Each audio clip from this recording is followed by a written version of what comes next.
In 6 weeks, Californians will decide major changes to their representation in Congress. The man behind the maps joins us in the studio. 50 protects independent redistricting. A high-stakes election. Prop 50 destroys congressional districts created by the Citizen Commission. The key players trying to convince voters. As California tries to stabilize gas and energy prices, we hear from outgoing California Air Resources Board Chair Leanne Randolph how the changes impact you and why she's leaving the board sooner than expected. Tackling the insurance crisis, the candidates vying for your vote, and how their leadership could impact your coverage.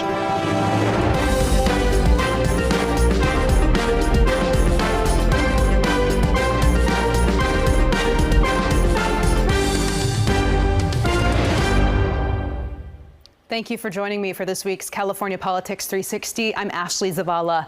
In just a few weeks, California voters will get mail-in ballots with just one question.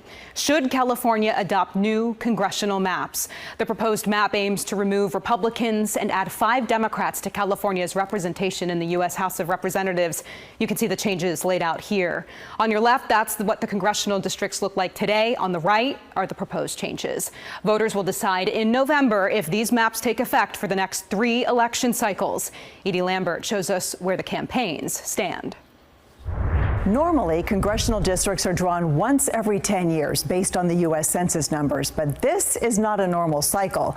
After President Trump asked Texas Republicans to shift their maps to keep control of Congress in next year's midterm elections, it launched a sort of arms race. California was the next state to jump in, and it appears to be far from the last. This is a voter alert. Warning. As ads like this are starting to saturate California TV markets, voters are warned millions of dollars will be spent to sway their opinion of Proposition 50. 50 protects independent redistricting. Prop 50 destroys congressional districts created by the Citizen Commission. Prop 50 asks voters to suspend the district maps created by a Citizens Commission for the next 3 congressional elections, and instead use maps drawn by Democratic lawmakers designed to flip 5 Republican seats. It's a response to Texas, which didn't need voter approval to change their maps after President Trump asked Republican lawmakers to flip 5 Democratic seats. I know they say don't mess with Texas. Well, don't mess with the great Golden State. That was how Governor Newsom framed the issue when he first began to campaign for it. He even created a so-called FAFO 50 campaign, named for a tough parenting style and targeted at President Trump. The murder of Charlie Kirk is an American tragedy. But after the assassination of conservative activist Charlie Kirk, the governor's tone had shifted when asked whether the political violence would impact the Prop 50 campaign. I don't know, because I'm the same guy that walked on the tarmac with Donald Trump. I'm the same guy that will pick up his phone call. I'm the same person that sat down, not just Charlie Kirk, with Steve Bannon. The Democrats, that they're dividing us, the Republicans, that they're dividing us.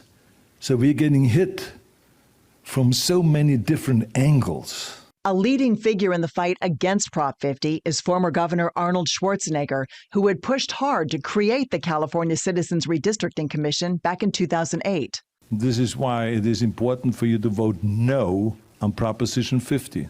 And I hate to get political here, but this is not political. This is more about democracy, because we are celebrating democracy. As the campaigns play out in California, here's a look at the national battle over new congressional maps. Missouri is now the 3rd state on the verge of adopting a new House map before the midterms. Republicans are looking to pick up 1 seat there. Also considering new maps, Ohio, Indiana, Maryland, and Florida. This week, Democratic Senator Alex Padilla unveiled the Redistricting Reform Act of 2025. It would not only ban mid-decade redistricting nationwide, but also require all states across the country to have independent redistricting commissions draw the maps. And Republican Representative Kevin Kiley filed a similar proposal, but that one is apparently stalling in the House. The measure would ban mid-decade redistricting immediately.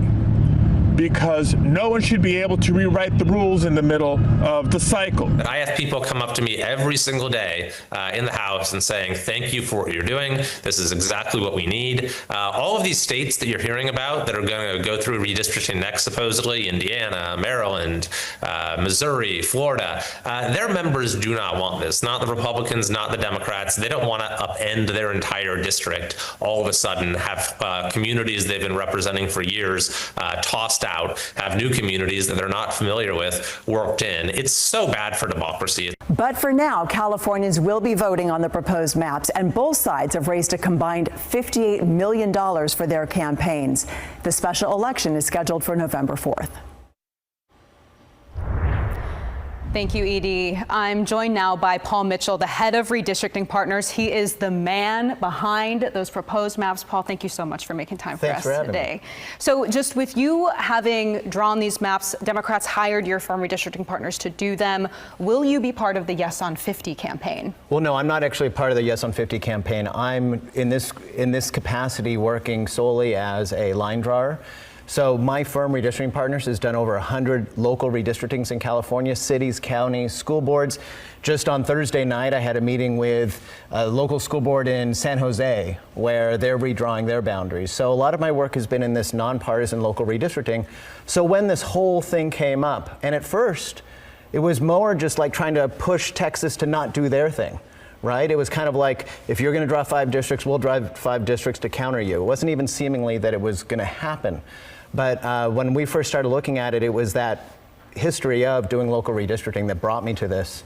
And I think we did the best we could to try to counter Texas's 5 district pickup. Okay. I mean, zooming out with these maps, I mean, there are concerns from communities who are speaking out. I know you've said you've tried to abide by the Voting Rights Act, but Lodi, for example, is split into 3 districts, and officials there worry there aren't enough constituents to care about when the community is split apart like that. A similar situation in Fresno County, which is being split into 6 parts.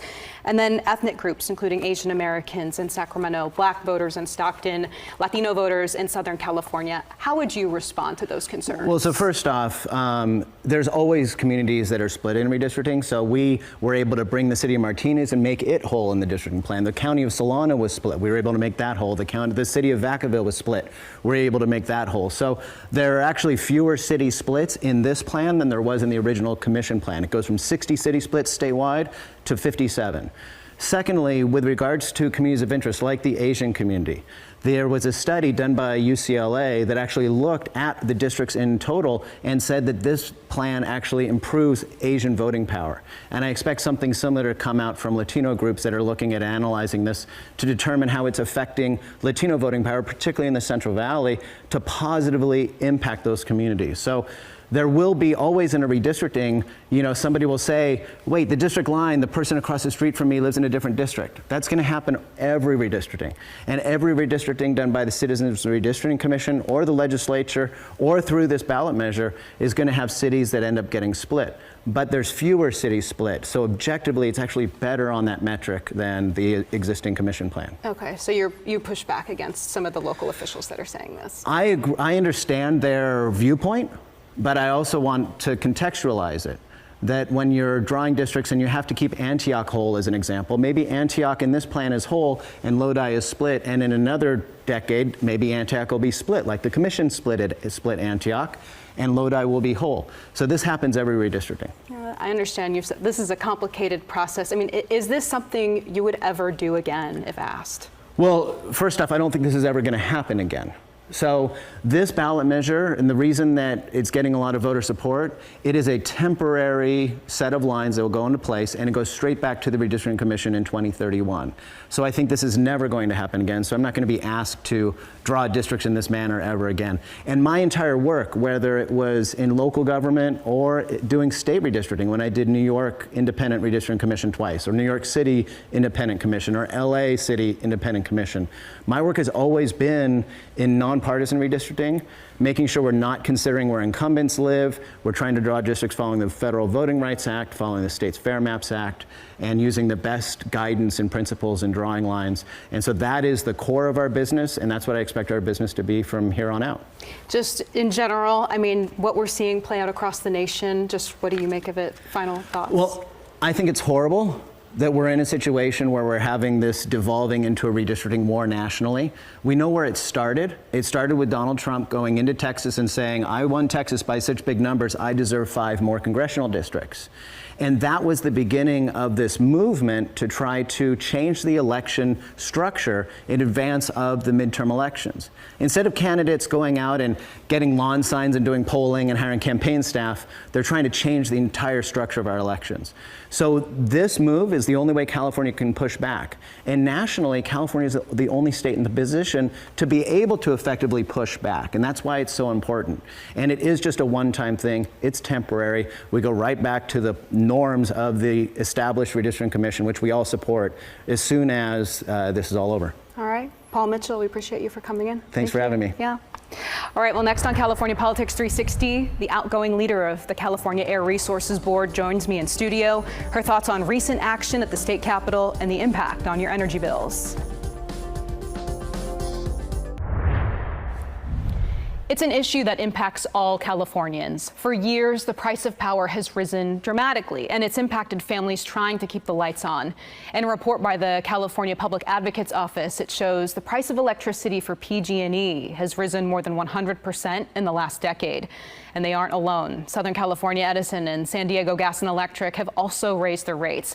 But it's not just for counting inflation. Analysts found the main drivers are also wildfire mitigation and insurance. Gas prices have also been impacted by state policies. California has consistently placed new regulations on the oil and gas industry, which companies say contributes to the price you are paying at the pump. Here's a look at the difference in gas prices from California to the U.S. since 2019. So joining us now, California Air Resources Board Chair Leanne Randolph. Joining us, thank you so much for being with us on California Politics 360. Thank you for having me. Thank you so much. So I just want to start this week. The Newsom administration, you announced your retirement, which is happening sooner than expected. Why did you ultimately make that decision? I just decided it was the right time. I accomplished the things on my to-do list that I wanted to accomplish when I came to the Air Resources Board, getting the 2022 scoping plan updated, implementing the governor's zero emission vehicle executive order, and reauthorizing our cap and invest program, which the governor and the legislature just accomplished. And I decided it was a good time for me to move on. And I have a wonderful successor in the governor's climate advisor, Lauren Sanchez. Yeah, you mentioned cap and invest. Yes. And I know the state this year really tried to balance affordability while also meeting the clean energy, renewable energy goals that it has, that you have been a part of. The governor signed a set of proposals, including the extension of cap and invest, and also a proposal to produce more oil in Kern County, this grid regionalization that allows the state to trade renewable energy. Just how much of an impact do you see that having on the wallets of everyday Californians? Oh, I think this legislative package is a huge improvement. On the regionalization issue, I actually worked on that issue when I was a Public Utilities Commissioner. It's been an important effort for quite some time because unlike Texas, which is an energy island, which creates challenges for them, California has the opportunity to work with the entire Western Interconnect. And that allows us to buy Wyoming wind when we need it, and it allows us to sell excess solar that gets produced during the day. And all that energy trading results in $1 billion of savings for ratepayers.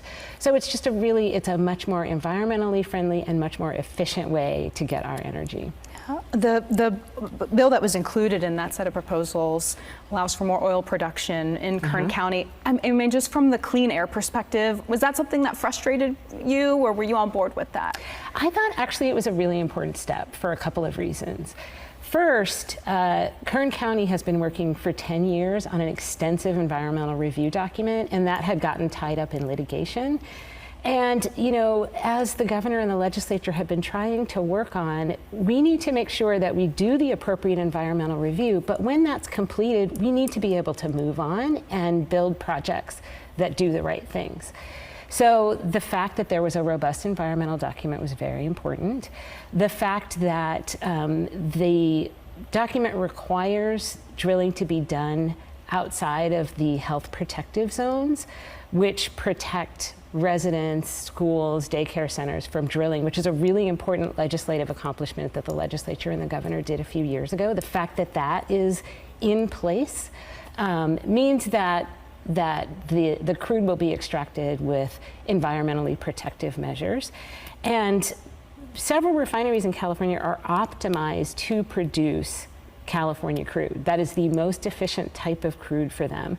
So it means that their refining process is more efficient, which is environmentally beneficial. And, you know, the reality is even in our climate change scoping plan, which sets up forth our path towards carbon neutrality, we have recognized that fuels are necessary through this transition for many years to come, and we want to make sure that those fuels are accessible and affordable to Californians. Yeah, speaking of the transition and the affordability, last year, I know CARB got a lot of heat, a lot of questions about the impact, you know, the vote you all were going to take on just the low carbon fuel standard, how that was going to impact gas prices. Just reflecting back now, and for the person who is going to take your seat, I mean, do you think that California should do more to assess those impacts, how this will impact the gas pump and prices?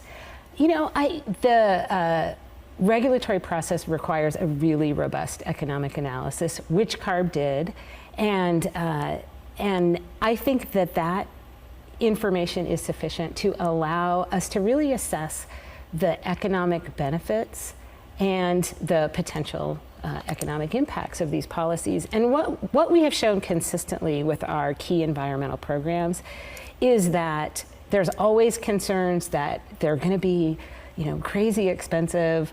And the reality is that they have proven to be cost beneficial. They have proven to result in healthcare savings. They've proven to benefit people's lives. And they've really proven to make California a better place to live.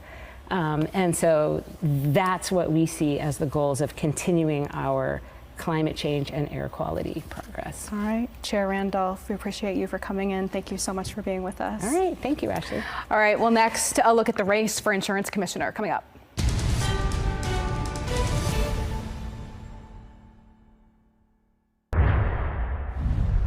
California is dealing with an insurance crisis, and next year, voters will decide who they want to handle the issue. Joining us now, journalist Sophia Bolag with the San Francisco Chronicle, Blake Jones with Politico. Thank you both for being here. Thanks for having us. Sophia, I want to start with you. I mean, essentially, the insurance commissioner race is not one that's typically watched, but could that change this year? I think it very well could this year. That's because really the increasing prevalence of devastating wildfires in California has really driven a lot of insurance companies to pull out of the state or pull back coverage pretty dramatically. And that has meant that hundreds and thousands of California homeowners have lost their insurance. More than 500,000 people are now forced onto the FAIR plan, which is the insurer of last resort here in California for people who can't get insurance through the regular private market. And so that means this is really top of mind, I think, for a lot of California voters. Yeah, Blake, I mean, who is even in this race at this point? Who are the candidates, and are they qualified? The top two candidates right now are Senator Ben Allen, who just announced his candidacy this week, and former Senator Stephen Bradford. Now, both of them have done a lot of work on climate policy. For example, Senator Allen negotiated the climate bond that folks saw on the ballot last year, and Senator Bradford sat on his chamber's Committee on Utilities. But neither of them, and this goes for most insurance commissioner candidates in the past, have administrated a department like this that covers everything from wildfires and earthquakes, but also things like automobile insurance. Yeah, the current office holder, Ricardo Lara, I mean, what is he leaving these candidates with, whoever ends up taking the office, Sophia? Yeah, well, it's a tough job. Earlier this year, he implemented some reforms which have, generally speaking, allowed insurers to raise rates in exchange for essentially committing to write more policies in California. But that has left a lot of people with rising rates, which means people aren't, necessarily happy about how much they're paying. Yeah, Blake, final thoughts? If you're in a disaster-prone state like Florida or California, then you are going to suffer from the headlines about insurers fleeing the state when prices become, too expensive, and whoever replaces Lara, they're going to have to deal with that. All right, Blake and Sophia, we appreciate you. All right, we'll be right back. Next week marks 17 years since then Governor Arnold Schwarzenegger banned texting while driving, but it's a battle CHP is still working to combat even today. There's been more than 2,000 crashes with the driver on their phone in the past decade. Thank you so much for joining us for California Politics 360. We'll see you right back here next week.